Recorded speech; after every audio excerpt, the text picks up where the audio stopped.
Mega main event, but who will be sleeping with the fishies when the dawn of NXT Tony D'Angelo takes on the Mexican drug kingpin, Santos Escobar, in tonight's NXT 2.0 main event. This is your NXT 2.0 review, but before we get to the main event, before we get to the good stuff, we need to start at the very beginning, and we kicked off the show with a tag team match. And this group always seems to like kick off NXT. I mean, every time we put NXT on, you always have Cameron Grimes in like the opening segment. It's beginning to piss me off. With Cameron Grimes teaming up with Solo Sakaya to take on Carmelo Hayes and whoever he hangs about with. I think his name's called Danny Williams. I could be wrong. It is Danny Williams. There you go, it's Danny Williams. And they're taking on...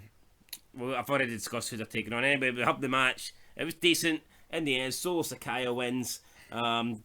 Grimes took out some other guy with a big splash. The referee tries to give his belt to Cameron Grimes, but Solo Sakaya takes it, looks at it, then looks at Grimes, and I guess he's trying to signal that he wants a title match, but he won't be getting a title match because it will be Carmelo Hayes getting a rematch against Cameron Grimes, and that will be happening at the next NXT special. Which is in your house. In your house. Now, I don't know if it's an actual special event, or is it just like an NXT with a special, like, you know, an NXT special. Or like an Impact special. Yeah, so I don't know if it's an NXT special or like a premium live event. But regardless, NXT in your house. That way of pretty gay. Yep, pretty deadly, pretty gay, pretty get these guys off my TV screen. They're talking about the fact that they have to face the Creed brothers at... In your house. In your house, that's the one. They've not come up with a name yet, guys. They're going on the road, so maybe it'll be NXT back on the road. NXT back on the road. So yeah, they're making it as if they're like scared, they're afraid, and then they start laughing. Oh, we can't take it anymore. They put themselves over, I guess, and they say that they don't fear anyone. They're the tag team champs, blah blah blah, and they call themselves Two Tasty Snacks and One Meal Deal. I mean, what the fuck is this? Yeah, that's what it is. Tazzy for the Mayans will be lining up with his knife and fork to get stuck into this. Yeah, that'll be a tasty wee meal for him, but yeah, no, I didn't really get this. Two tasty snacks and one meal deal. Not for me. Not my type of meal. Not my dinner. Then we have a high school student who's recently got the NXT call up. Yep, 18 years old, going to be in NXT, but before she can join NXT, she needs to graduate, so I guess she'll be graduating, so... yeah, I guess we'll see what this person is like. I mean... America's a mess with the whole school thing. I mean, why would you stay from 16 to 18 with the high likelihood of getting shot up? I mean, take the WWE contract and run. Fuck graduation. No, you're not going to get shot in WWE, are you? Not like there's any guns that are going to run in WWE. Pillman, not McMahon. 1985. Woo. What the hell are you doing with that thing? Is it loaded? Son of a bitch. Oh, well, take it easy, pal. What?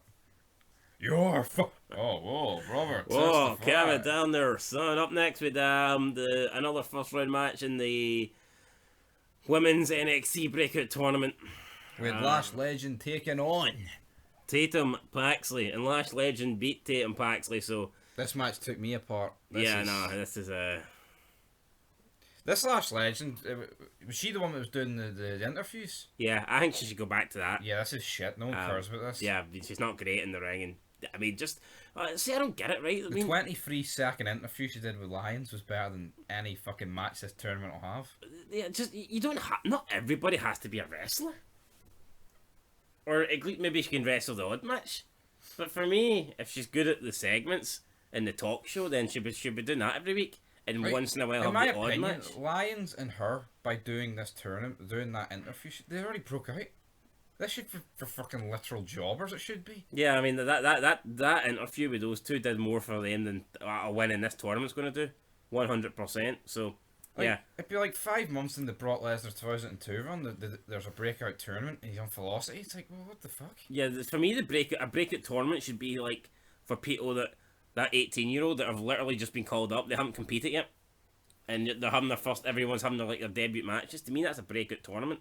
I mean, this is a tournament with people that are already, I wouldn't say established on the roster, but people that have already been around. But anyway, Lash Legend wins. She moves into the semis and she'll take on the winner of tonight's other first round match between Roxanne Perez and Kiana James. No idea who Kiana James is, but I'm sure we'll find that out tonight. We then had Duke Hudson saying that he's done thinking about the fans. He's backstage. He says that he needs a couple weeks to clear his head, but now he's back. No one can measure up to him. Braun Breaker just kind of walks past, steals his thunder. Yeah, kind of interrupts his interview and says, "Hit my music." And Braun Breaker then makes his way to the ring. Braun Breaker calls out Joe Gacy. Yeah. Braun Breaker wants Joe Gacy right now. Joe Gacy goes, "You can have me, just not tonight." Well, there's a wee bit more to it than that. I know, but I just feel like this Joe Gacy, it's the same shit every week, isn't it? Open your eyes, Braun. You want me, Braun. Take me, Braun. And then when he wants him, that's next week. Next week. And he says if he gets disqualified, well, the title's coming home to Daddy Gacy. Yeah, so, yeah, but he puts over everything that he's done to him and all that stuff. And Braun Breaker's obviously pissed off. Braun Breaker's furious. But he's going to have to wait 2 weeks in your house. I mean, I thought it was a pretty good promo, to be honest. I thought it was alright. I know, but it's like Bray Wyatt. It's like a whole lot of words, but a whole lot and nothing. Yeah. Just get to the fucking point. The point. delivery's alright, but the meaning's just shit. The delivery's good, but you kind of get lost in the delivery because it's like just mumble jumble, really, isn't it? I mean, exactly. Next. I mean, where's the actual? What's it leading? Like, what's his point? Where's the? Yeah, exactly. You know, like, I mean, like, I feel like The Rock and Austin could say a sentence and you'd be like, right, fuck, that's it. That's Joe Gacy speaking in paragraphs and you're taking nothing away from it, really. It's like, write a 2,000 word essay and you've only got 2 words to get to the point. The other 1,998 just filler. Exactly. You know, and we don't like filler. We want good shit. Anyway, guys, let's. Oh yeah, I've said the G word. G money. Andy Hartwell up next says she's nobody's with her anymore. Yeah, so she's not being held down. She's not got a tag partner. She's not got a romantic partner. She's got absolutely nothing. But she's going to thrive, and she's going to. Mandy Rose calls herself the measuring stick. Well, she's going to take that stick and shove it up her arse. So that's what. I mean, that was alright. I thought. I mean, it was. Nah, it was no bad. I think Andy Hartwell's one of the better women on the roster. So I thought it was a decent promo. Like, and she's just in WWE 2K22. Download the new. She's not yet, is she? That's it today. What? And we're not fucking taking advantage of that? You're goddamn right, we're not. Anyway, we have to move on. Fucking job. Bros. No, we don't move on shit. What? The new DLC's out and you didn't tell me about this? I didn't know till early. I was fully tweeted about it. Stop this review and we'll go and play some WWE 2K. Let's continue the review. Up next, what did we have? We had a wee match here. We had the Creed. We had Wesley, and he's talking about how Shia Quinn is basically bailed out now for the 2nd week in a row. Nathan Fraser comes out with his eyes popping out his head, looking like a frog. Yeah, he looks weird. Looks like Ozzy. Yeah, he's offering Wesley a match. Wesley's like, I don't want to take all my frustration out on you. I don't want to hurt you. I mean, sounds a bit fucking gay if you ask me. Nathan Fraser sounds very weird. Sounds very squeakier than us. It's weird, but you know, he's actually not that bad. I mean, it's so unique that it's actually, I don't mind his promos, and I guess they agree on a match later tonight. Then we get the Creed brothers taking on the Viking Raiders. I mean, you see the Viking Raiders come out, they're doing the whole raid thing, they're beating their chest, and it's horrendous. Like, why not move these guys from SmackDown? They're doing nothing on SmackDown, move them to NXT, because why have guys from SmackDown bury people on NXT, like the Creed brothers? 2 legends. Well, first of all... I'm joking, they're shite. Well, I mean, the Viking Raiders have already been on NXT, why would they go back on it? Well, Mandy Rose did. Ah, but that's different. Well, that's different. Dolph Ziggler did. I know, we have to put people over. So why are these people going? Fuck the Raid. I don't want to see the Raiders on.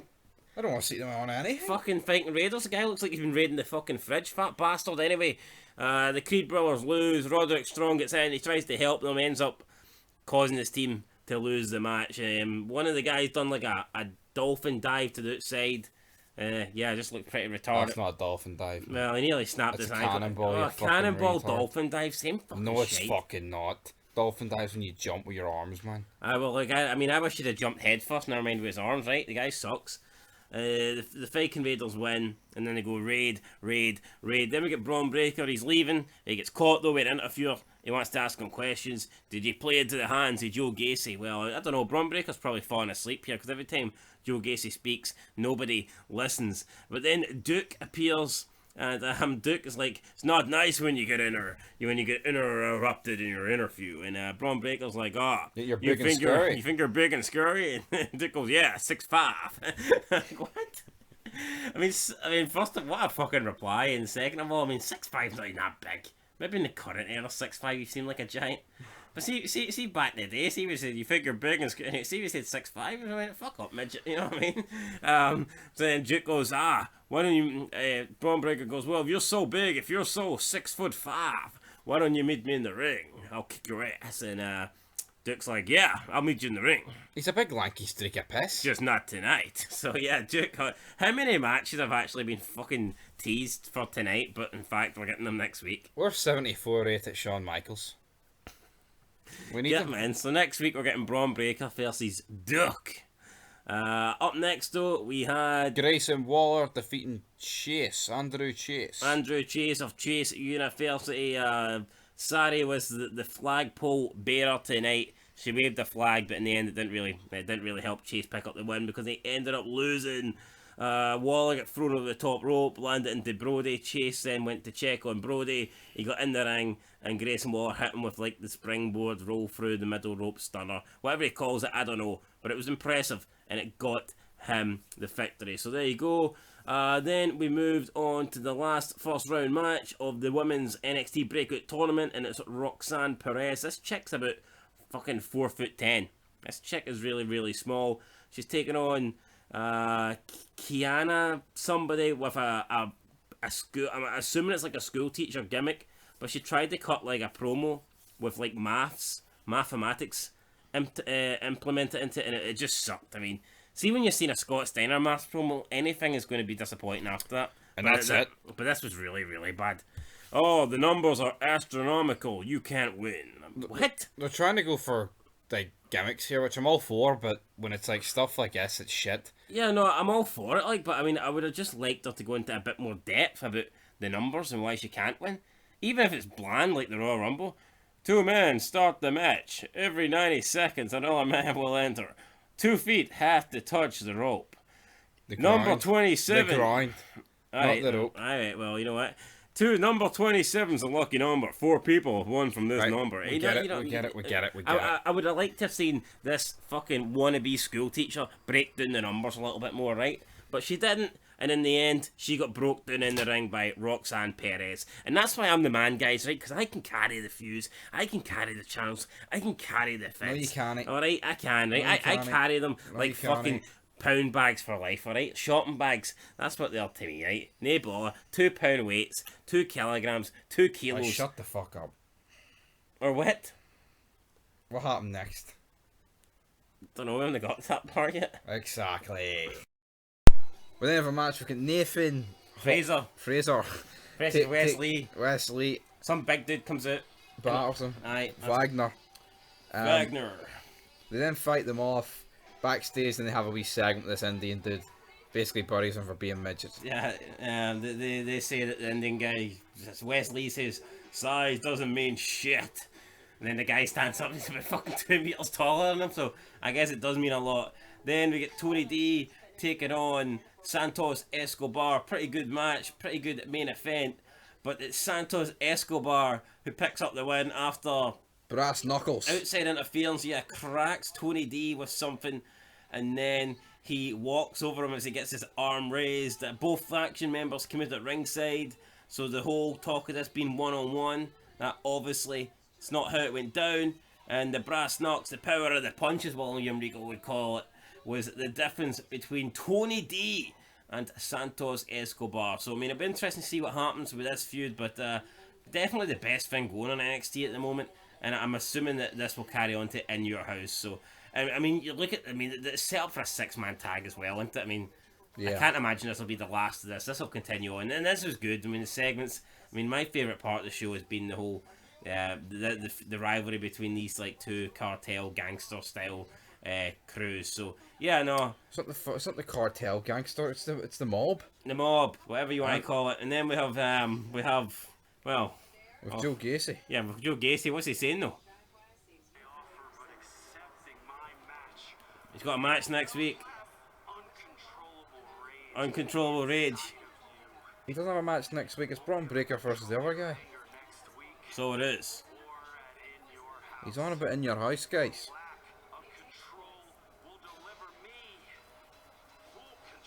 Live Full reaction. control of the NXT Championship in the world.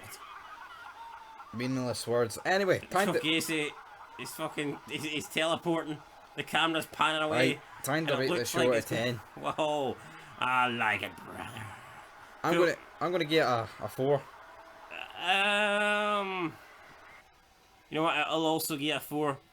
Yeah, no, 4 out of 10 seems fair to me, guys. So yeah, that's it. I mean, Joe Gacy's alright, I think. So I think his promos just sort of, sometimes he'd be better off just coming out with one fucking sentence and that's it. Do you know what I mean? Yeah. You're no control, full control, out of control. 94.5%. I've lost my self-control. I'm out of touch. You lost your self-control. Anyway, guys, 4 out of 10. Fuck it, right? Vice City. I'll be honest, right? We've got Mayans MC to watch, so NXT reviews have to take some sort of like background action. Till next time, though, 4 out of 10.